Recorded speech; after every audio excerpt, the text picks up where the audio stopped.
There's still so many movies on my Letterboxd watch list, so let's pick one at random and review it. Here we go. Virtual Obsession. Okay, we got Peter Gallagher here. That's interesting. 135 minutes. You were a brilliant young scientist diagnosed with only months to live. What choices would you make? Apparently, I would be in some sort of techno thriller, a TV movie. How does this end up on my watch list? Well, you know, Mimi Rogers and Peter Gallagher. Sure. Oh, it's Mick Garris. Mick Garris directed it. That's how it ended up on my watch list. Interesting. Okay.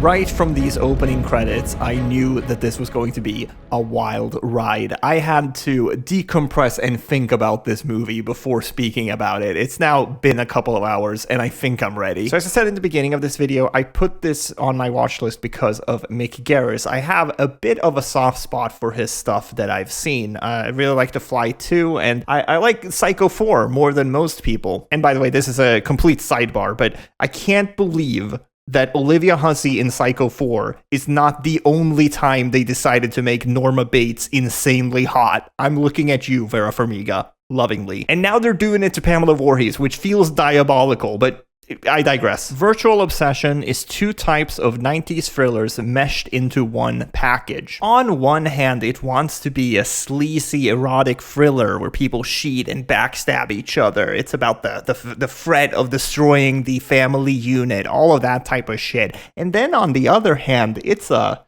Lawnmower Man-like. And if you're asking yourself how those things mix in the hands of Mick Garris, a horror director, the answer is not well. It's very hard to imagine that the fault of this movie lies on his hands, though. They were obviously constrained by both budget and having to work in a TV format. If this could have been more risque, maybe a little gorier, it probably would have been a lot more fun. There's a part of me that's hesitating just getting into the plot because you're going to have so many questions, and I literally can't answer them all. Apparently, this was based on a book. Maybe the answers lie there. And I also want to say that I understand why this movie has been lost to time, but it also, to me, had a very, very strange charm to it that I'm hoping you'll understand by the end of this review. So while this is not a positive review, I certainly wasn't bored by the movie, even though it's over 2 hours long. Okay, at the core of this movie is a classic 90s thriller setup. Peter Gallagher plays a very successful, accomplished computer scientist who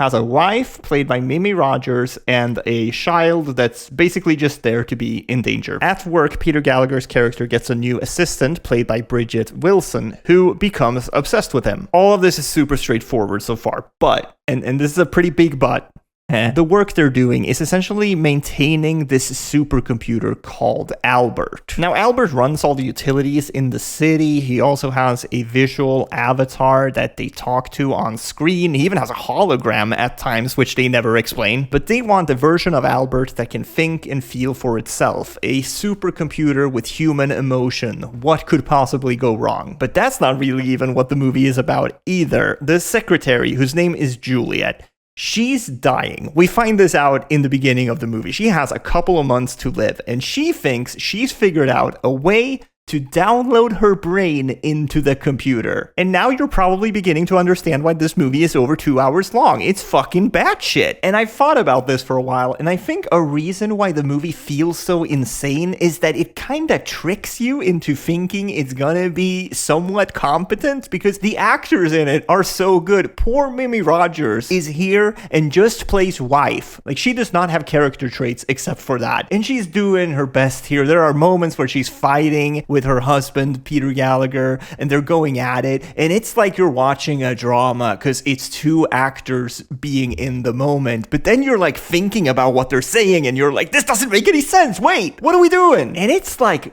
weirdly inspiring how much bullshit this movie asks you to go along with. Like, this random ass minor character falling down an elevator shaft for no good apparent reason made me laugh so incredibly hard when I saw it. It's over. Wait. Oh no!